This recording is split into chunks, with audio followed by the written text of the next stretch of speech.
አሪፍ ጌት ላይ የምታገኙት ማንኛውም ሰው እዚህ ውስጥ ያለ እኔ እውቀት አለኝ የሚል ሰው በቪዲዮ ኮንተንት ሰርቶ ምን ማድረግ ይችላል? ማስተማር ይችላል። አይኔ ቪዲዮ እፈራለሁ የኔ እውቀት ደግሞ ደግሞ በቪዲዮ ሊሸጥ አይችልም ካለ ምን ማድረግ ይችላል?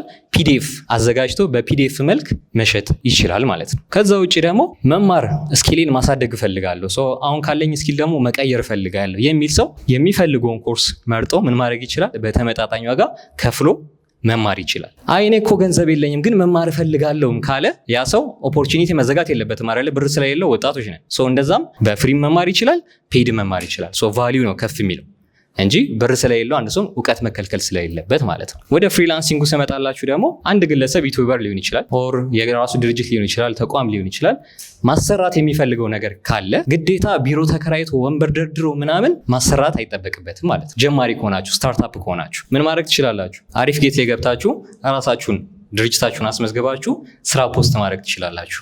ከዛ ኋላ ስራውን ከፖስት ካደረጋችሁ በኋላ ፍሪላንሰሮችን መቅጠር ትችላላችሁ። በዛኛው ሳይት ደግሞ እንደ ፍሪላንሰር እኔ መስራት ነው የምፈልገው ካልን ምን ማድረግ ትችላላችሁ? ፍሪላንሰሩ ስራዎችን መርጦ አፕላይ ማድረግ ይችላል ማለት ነው። አፕላይ ካደረገ በኋላ ደግሞ እንዴት አምነዋለሁ ቢልስ? አንዳንዴ ኦንላይን ገንዘብ ላይ ጥርጥር አለ አይደለ? እንዴት ነው የምንተማመነው? እሷ ሰሪ ቢሆን እኔ ሰሪ ቢሆን ልሰራለት ገባው ስራውን ስራ ሲለኝ እንዴት አምነዋለሁ? ብሩን ምን ማድረግ አለበት? ማስያዝ አለበት። እሱም ሲስተም አለው ማለት ነው። ስለዚህ ምንም ሳትጭበረበሩ ስራውን ሰርታችሁ አስረክባችሁ ገንዘባችሁንም የምትቀበሉበት ፕላትፎርም ነው። ሀሳቡ እንዴት ነው ፕላትፎርሙ?